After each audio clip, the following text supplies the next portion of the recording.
Hello बच्चों, आज के इस वीडियो में हम लोग देखेंगे क्लास 10th वालों के लिए यहाँ पे मैथमेटिक्स का चैप्टर वाइज क्वेश्चंस को लेकर आए हैं। और ये चैप्टर का नाम है कोऑर्डिनेट ज्योमेट्री, निर्देशांक ज्यामिति। इस चैप्टर से आप लोगों के एग्जाम्स में काफ़ी सारे क्वेश्चन जो है पूछे जाते रहे हैं।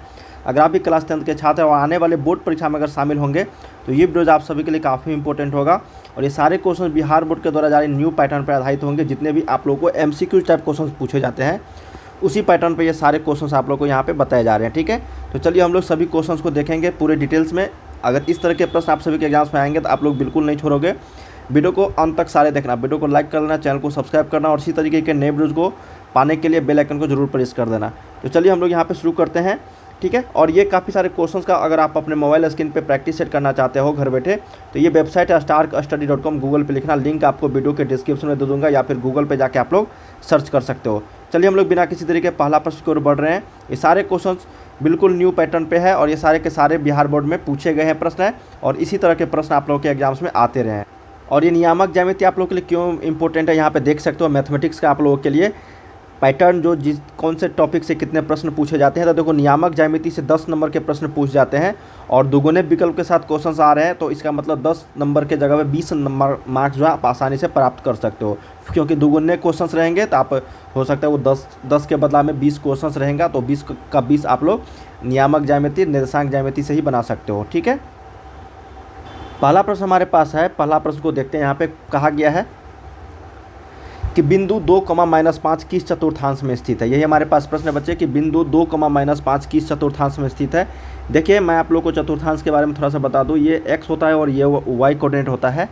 यहाँ पे आप लोगों को इसमें पॉजिटिव होता है दोनों। ठीक है, हमेशा याद रखना कि x, y पहले x का मान लिखा जाता है, उसके बाद y का मान लिखा जाता है। ठीक है, ये कोऑर्डिनेट होता है लिखने का तरीका। ये फर्स्ट क्वाड्रेंट होता है, ये सेकेंड क्वाड्रेंट होता है, ये आपका थर्ड होता है और ये आपका फोर्थ होता है। इसमें प्लस प्लस होता है, इसमें आपको माइनस प्लस होता है और इसमें माइनस माइनस होता है और इसमें प्लस माइनस होती है। ठीक है, ये चीज़ आपको ध्यान में रखनी है, चारों चीज़। हम लोगों से पूछा गया 2, -5, मतलब पहले +2 है उसके बाद -5 है, जैसे मतलब प्लस उसके बाद माइनस। प्लस माइनस किस में है, तो ये प्लस माइनस देखो चतुर्थ में है, तो यहाँ इसका सही उत्तर क्या हो जाएगा, चतुर्थांश। चतुर्थांश में मतलब फोर्थ क्वाड्रेंट में। इस पर इसलिए टाइम दिया क्योंकि आगे क्वेश्चन आएगा तो आप आसानी से सिंपल देखते ही आंसर टिक करोगे। तो यहाँ पे एक का क्या होगा, डी करेक्ट हो जाएगी। सेकेंड नंबर हमारे पास प्रश्न बच्चे कहा गया कि y अक्ष से बिंदु 7,3 की दूरी क्या होगी। देखो, जब भी पूछा जाएगा ना, ये दूसरे तरह का प्रश्न है, मैं आपको यहाँ पे समझा देता हूँ। देखो, जब भी एक होता है x अक्ष से दूरी, ठीक है, दो ही मान पूछा जाएगा, या तो x अक्ष से दूरी पूछा जाएगा आप लोगों से या पूछा जाएगा आपका y अक्ष से दूरी। ठीक है, देखो हमेशा याद रखना बच्चे कि x अक्ष से दूरी जब पूछा जाएगा तो आप लोग को y का मान बताना है। क्या मान बताना है, आंसर में y का मान बताना है आंसर में। ठीक है, जब y अक्ष से दूरी पूछा जाएगा तो आपको क्या माना है, x का मान बताना है। x का मान बताना है आंसर में। अभी मैं समझाता हूँ अगर नहीं समझ में आ रही है तो। जैसे यहाँ पे 2,3 लिखा हुआ है। ठीक है, क्या लिखा हुआ है, 2,3, ये होता है आपका x और ये होता है y। ठीक है, x, इसमें आपको y का मान बताना है, y अक्ष से दूरी बताना है। क्या बताना है बच्चे, y अक्ष से दूरी, y अक्ष से दूरी इस प्रश्न में बताना है मान। तो y अक्ष से दूरी का मतलब मैंने आपको क्या बताया, x का मान बताना है, x का मान। तो x के जगह पे क्या है, x के जगह पे यहाँ पे 2 है, इसका मतलब 2 आंसर हो जाएगी। ठीक है, अगर इसी में x अक्ष से दूरी पूछता तो y का मान बताते तो 3 हो जाता। अभी यहाँ पे क्वेश्चन हमारे पास कि y अक्ष से बिंदु 7,3 की दूरी क्या है, तो हमेशा याद रखना ये x होता है और ये y होता है। ठीक है, तो इसका मतलब x के जगह पे 7 है और y के जगह पे 3 है। और पूछा गया है y अक्ष से दूरी। क्या पूछा गया बच्चे, y अक्ष से दूरी पूछा गया है। पूछा जाता है प्रश्न, इसको समझ लो अच्छे तरीके से। y अक्ष से दूरी पूछा गया तो हमको बताना क्या है, x का मान बतानी है। तो x का मान मैंने आप लोगों को क्या बताया, यहाँ पे देखो क्या लिखा है, 7 लिखा है, तो यही 7 आंसर हो जाएगी। क्या हो जाएगा बच्चे, 7 आंसर हो जाएगी ना। काफ़ी सिंपल था कि नहीं बताओ, ये 7 आंसर हो जाएगा। ठीक है, क्या हो जाएगा, 7 आंसर। तो 2 का सही उत्तर आपको बी के साथ चलेंगे हम लोग। ये प्रश्न आप लोगों के एग्जाम से पूछे जाते हैं इस तरीके के, इसलिए मैंने यहाँ पे सिलेक्ट करके लाया। अब देखो थर्ड नंबर है, ये तीसरा प्रश्न है, मतलब थर्ड टाइप का प्रश्न आ गया। पूछा गया कि मूल बिंदु से -5,5 की दूरी क्या होगी। देखो बच्चे, ये होता है आपका x एक्सिस और y होता है ये y। जहाँ पे ये बिंदु कटिंग होता है ना, इसी को हम लोग क्या बोलते हैं, मूल बिंदु बोलते हैं। क्या बोलते हैं, मूल बिंदु। अब मूल बिंदु से यहाँ पे पूछा गया है कि -5,5 की दूरी। जैसे ही पूछा जाएगा -5,5 की दूरी, तो हमेशा याद रखना दूरी का फार्मूला कुछ नहीं करनी है बच्चे, जैसे ही आप लोगों को मूल बिंदु से पूछा गया ना, जो भी मान दिया गया उसका स्क्वायर कर देना है। -5 का स्क्वायर प्लस 5 का स्क्वायर, मतलब दोनों का स्क्वायर करके जोड़ देना और रूट अंडर निकाल देना है मान। -5 का स्क्वायर क्या हो जाएगा 25, और ये इसका भी मान हो जाएगा 25, तो ये हो जाएगा रूट अंडर 50। तो रूट अंडर 50 ऑप्शन में नहीं है, लेकिन जब इसको तोड़ोगे तो ये 5√2 के बराबर आ जाएगी। अब कैसे आएगा इसको समझ, ये भी बहुत सारे छात्रों को नहीं आ पाता है कैसे 5√2 आ गया। देखो बच्चे 50 जैसी वर्गमूल कैसे निकालते हो, 2 से लगाओगे तो 25 आएगा, फिर 5 से लगाओगे 5 से 25, जिसका जोड़ा लगता है उसको बाहर निकालो। जिसका क्या मैंने बोला कि जिसका जोड़ा लग रहा है, मतलब 5 का जोड़ा है ना, जिसको बाहर करो, जिसका जोड़ा नहीं लग रहा है, जिसका जोड़ा नहीं लग रहा है उसको अंदर डालो, ठीक है। तो 5√2 आंसर हो जाएगी इसका, ठीक है। यहाँ पे 5 का जोड़ा लग रहा था, अगर 3 का भी जोड़ा लगता है इसी में तो 5 या 15 हो जाता, मतलब मल्टीप्लाई करके गुना करते, जिसका भी जोड़ा लग रहा है उसको बाहर करते, जिसका जोड़ा नहीं लग रहा है उसको रूट अंडर में डाल के गुना करते, ठीक है। बस सिंपल है। अगर इस तरह के प्रश्न आएंगे तो और भी आगे समझाऊंगा। 4th नंबर है, ये चौथा प्रकार का प्रश्न है, मतलब 4 टाइप के प्रश्न आप लोगों को यहाँ पे क्लियर होने वाली है। देखो क्या प्रश्न है कि P और ये Q है, ठीक है। P और Q की दूरी हम लोगों से यहाँ पे पूछा गया बच्चे। P का निर्देशांक है 2,3 और Q का निर्देशांक है 4,1, यही ना है। तो PQ की दूरी सूत्र से हम लोग जानते हैं बच्चे, दूरी सूत्र से फार्मूला ये मान लेते हैं x1 है और ये x1 है ये, और ये y1 है, ठीक है। और ये है आपका x2 और y2। फार्मूला होता है रूट अंडर में या तो x2 माइनस x1 लिखो या फिर x1 माइनस x2, बात एक ही है। x2 माइनस x1 का होल स्क्वायर प्लस में होता है y2 माइनस y1 का होल स्क्वायर, ठीक है। ये फार्मूला होता है, बस आपको इस पर मान बैठा देनी है। x2 के जगह पे कितना है 4 और x1 के जगह पे 2, तो 4 माइनस 2 का स्क्वायर प्लस 1 माइनस 3 का स्क्वायर, ठीक है, क्योंकि y2 की जगह पे 1 है। इसको जब हल करोगे तो देखो 4 में से 2 गया 2 का स्क्वायर, माइनस देखो 1 में से -3 गया -2, -2 का स्क्वायर प्लस में हो जाएगा तो ये भी -2 का स्क्वायर हो जाएगी, ठीक है। अब देखो इसको ध्यान से रखना, 2 का स्क्वायर 4 हो जाएगा। अब -2 का स्क्वायर देखो ना, -2 को -2 बार मल्टीप्लाई करोगे तो माइनस माइनस प्लस हो जाएगा, 2 दूनी 4। इसलिए किसी भी निगेटिव का स्क्वायर करते हैं तो वो पॉजिटिव में आती है, तो यहाँ पे 4 हो जाएगी, तो ये रूट अंडर में 8।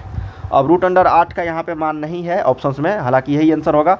जब इसको तोड़ोगे तो ये 2√2 के बराबर आ जाएगा, जैसे मैंने आप लोग को बताया था ना। देखो 2 4 फिर 2 से भाग दोगे 2 दूनी, जिसका जोड़ा लग रहा है उसको बाहर करो, जिसका जोड़ा नहीं लग रहा है उसको अंदर डालो, तो 2√2 आ गया आंसर। 2√2 इसका सही उत्तर हो जाएगी। बहुत ही सिंपल होते हैं इस तरह के प्रश्न। यहाँ पे क्या हो जाएगा, 4 का B करेक्ट होगा बच्चे। 5 नंबर प्रश्न हमारे पास, देखो इसको ध्यान से देखना है कि यदि कोई बिंदु A y अक्ष के दाईं ओर 5 इकाई दूरी पर x अक्ष पर स्थित है तो A के निर्देशांक क्या होंगे। ध्यान से देखना है, बहुत सारे छात्र इसमें मिस्टेक करते हैं बच्चे। ये होता है x और ये होता है y। प्रश्न है कि यदि कोई बिंदु A y अक्ष के दाईं ओर, देखो ध्यान से देखना है इसको, ये आपका क्या है y एक्सिस है, क्या है ये y एक्सिस है, और ये आपका क्या है बच्चे, ये आपका है x एक्सिस है ना। कहा गया हम लोगों से यहाँ पे कि y अक्ष के दाईं ओर, क्या बोला गया है, y अक्ष के दाईं ओर। तो ये y एक्सिस है आपका, ये आपका हो गया इसका दाईं और ये हो गया आपका बाईं। y अक्ष के दाईं ओर, इस ओर बोला गया है y अक्ष के दाईं ओर 5 इकाई दूरी पर x अक्ष पर स्थित है, मतलब 5 इकाई दूरी पर क्या है, x अक्ष पर स्थित है। समझ में आ रही है ना। इसका मान जो यहाँ से क्या है 5 इकाई है, 5 इकाई। इसको नहीं भी लिखोगे तो चलेगा, ठीक है।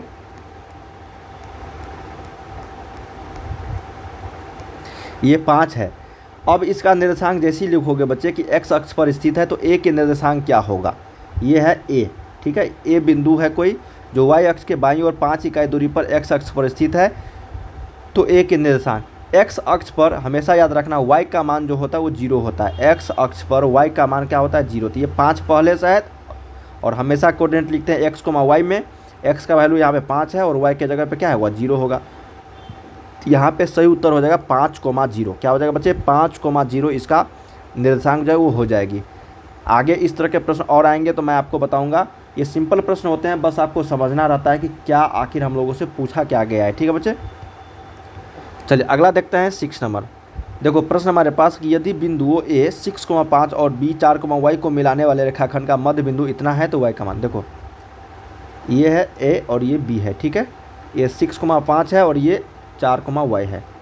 इस दोनों को मिलाने वाली रेखाखंड जो है कोई बिंदु है, मान लेते हैं ये सी है, ठीक है, ये कोई सी है, ठीक है, जहाँ पे x,6 ये इसका मिड पॉइंट है, मतलब मध्य बिंदु है। तो हम लोग जानते हैं मध्य बिंदु का फार्मूला क्या होता है बच्चे, यहाँ पे जो x है ये x है होता है, ये y होता है, ठीक है। x का वैल्यू निकालने के लिए क्या करते हैं हम लोग, दोनों देखो ये x1 है और ये y1 है, ये x2 है और ये y2 है।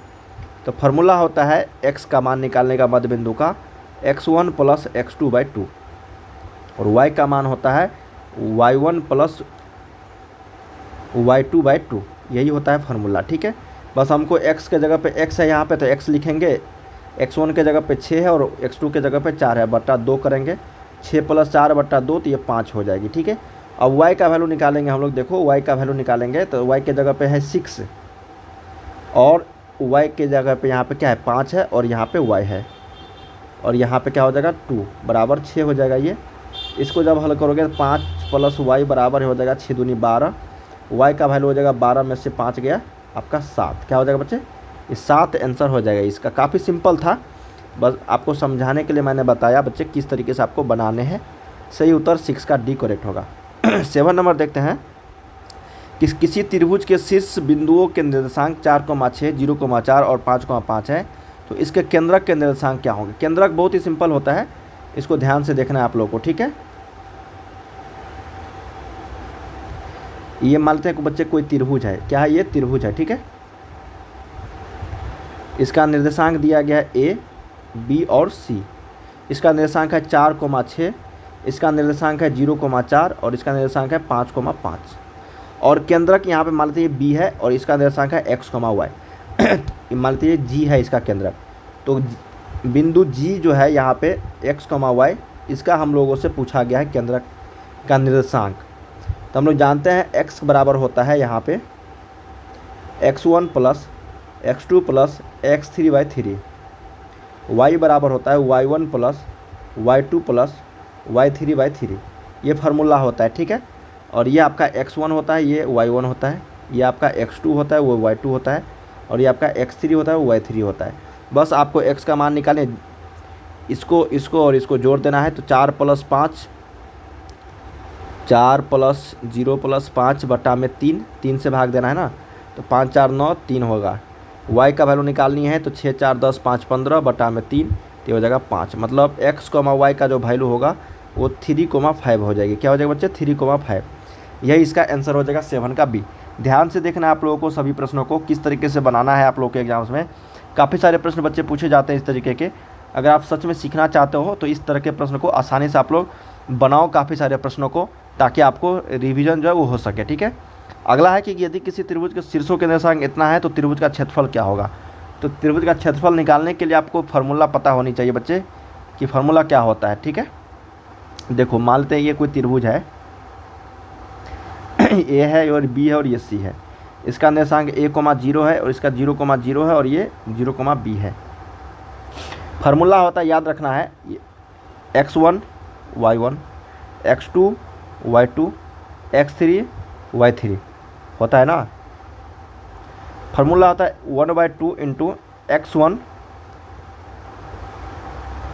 y2 minus y3 plus x2 y3 minus y1 plus x3 y1 minus y2। ये फार्मूला होता है बच्चे त्रिभुज का क्षेत्रफल का, ठीक है। अब इस पे मान आपको बैठाना है। जैसी मान बैठाओगे देखो 1/2 लिखना है, उसके बाद मोड लगाना है। मोड इसलिए लगाया जाता है क्योंकि क्षेत्रफल जो है कभी भी निगेटिव में नहीं होगा, जो भी मान आएगा वो पॉजिटिव कर देगा मोड के कारण, ठीक है। इसलिए मोड हम लोग लगाते हैं। तो x1 का मान यहाँ पे a है और y2 का मान है 0 और y3 का मान है b, ठीक है। तो 0 माइनस यहाँ पे b हो जाएगी।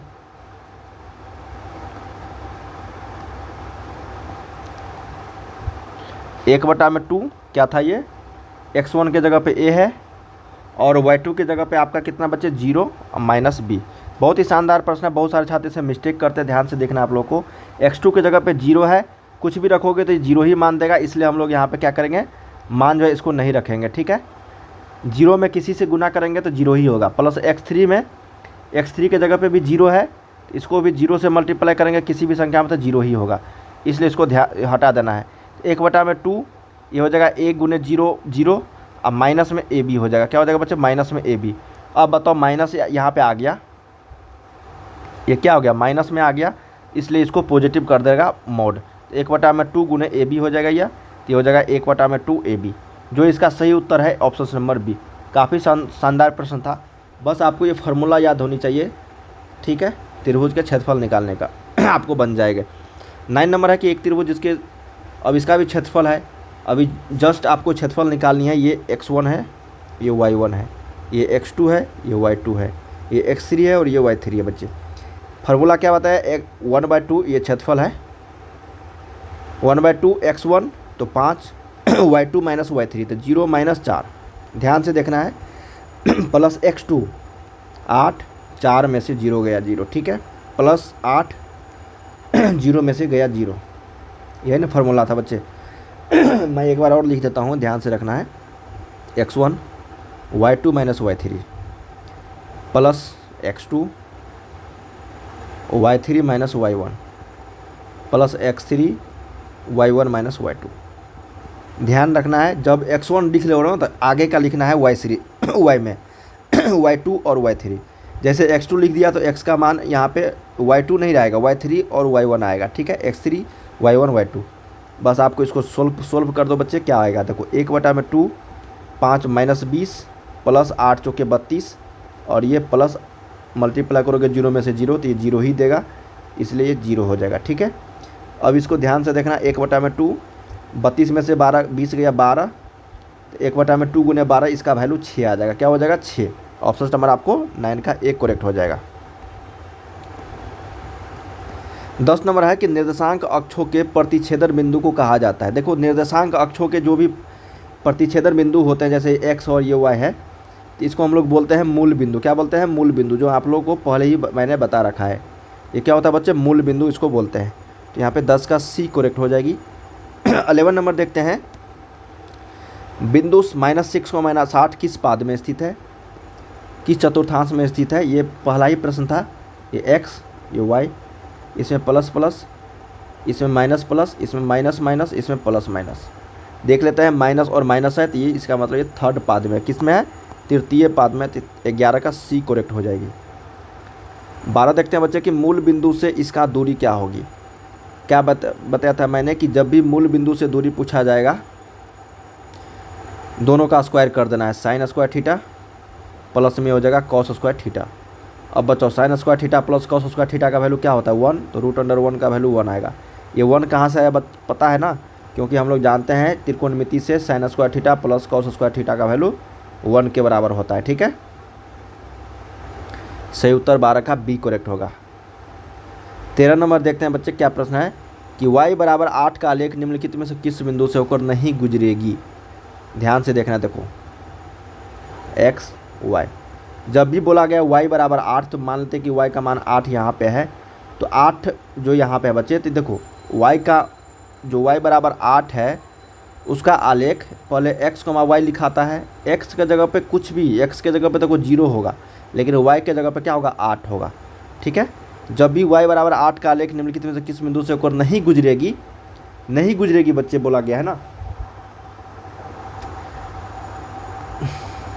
नहीं गुजरेगी तो ये आंसर नहीं होगा, क्योंकि ये गुजर रही है ना। नहीं गुजरेगी तो y बराबर देखो 8 यहाँ भी है और यहाँ भी है और यहाँ भी है, यहाँ पे नहीं है तो ये नहीं गुजरेगा, ठीक है। ये क्या होगा, नहीं गुजरेगा बच्चा, बाकी सभी जो है ये गुजर जाएगा, ठीक है। y बराबर 8 का आलेख समझ में आ रही ना। y बराबर 8 का आलेख का मतलब है कि y का मान जो होगा वो हमेशा 8 ही होगा। देखो यहाँ भी 8 है गुजरेगा, यहाँ भी 8 है गुजरेगा, x का वैल्यू कुछ भी हो कोई फ़र्क नहीं पड़ता है, बस आपको y का मान 8 होनी चाहिए। यहाँ पे y का मान 8 नहीं है, इसलिए यहाँ से गुजरेगा नहीं। सही उत्तर यहाँ पे 13 का डी करेक्ट होगा। 14 है बच्चे कि बिंदु A जो है यहाँ पे 5,6 की y अक्ष से लंबवत दूरी क्या होगी। देखो ध्यान से देखना बच्चे, ये x ये y, मान लेते ये 5,6 यहाँ पे 5 है और ये 6 है, ठीक है। यहाँ से इसको मिला दो, ये हो जाएगा 5,6 हो जाएगी। अब y अक्ष ये है, ये कौन सा अक्ष हुआ, ये y अक्ष हुआ, ये ना y अक्ष हुआ। यहाँ से बोला गया है लंबवत दूरी। लंबवत दूरी क्या होगा, लंबवत दूरी जैसे ही बोलागा इसका मतलब बच्चे एक्स का वैल्यू पूछा गया, एक्स का मान। एक्स का मान क्या है, यहाँ पे 5 है, ये 5 आंसर हो जाएगा। जब भी आपको वाई अक्ष से बोला गया है, वाई अक्ष से लंबा दूरी, तो हमेशा याद रखना एक्स का मान बताना है। क्या मान बताना है, एक्स का मान बताना है, ठीक है। लास्ट क्वेश्चन देखते हैं इस वीडियो का। कहा गया कि बिंदु कोई एम है और ये आपका एन है, इस दोनों को मिला दो, इसका मानते हैं ये ओ पे कट रहा है, ठीक है। इसका -2,10 है और ये -8,14 है। इसका निर्देशांक पूछा गया मध्य बिंदु का। तो मध्य बिंदु का हम लोग जानते हैं, मान लेते हैं x, y है। x का वैल्यू क्या होगा, x1 + x2, तो -2 -8/2, तो हो जाएगा -5। y का वैल्यू निकालेंगे तो 10 + 14/2, ये हो जाएगा 12। तो x, y जो है ये आपका हो जाएगा कितना, -5,12। ऑप्शन नंबर सी 15 का। बच्चे हम लोगों ने यहाँ पे कोऑर्डिनेट ज्योमेट्री से 15 क्वेश्चंस किए हैं, जो आप लोगों को लगभग सभी तरह के प्रश्न मैंने आप लोगों को बता रखा है।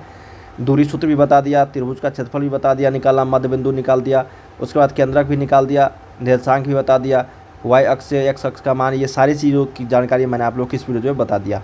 इस तरह के प्रश्न आप सभी के एग्जाम्स में काफ़ी बार पूछे रहे हैं। तो अगले वीडियो में मिलते हैं हम लोग अगले टॉपिक को लेकर। आप लोग इस वेबसाइट की मदद से प्रैक्टिस सेट कर सकते हो।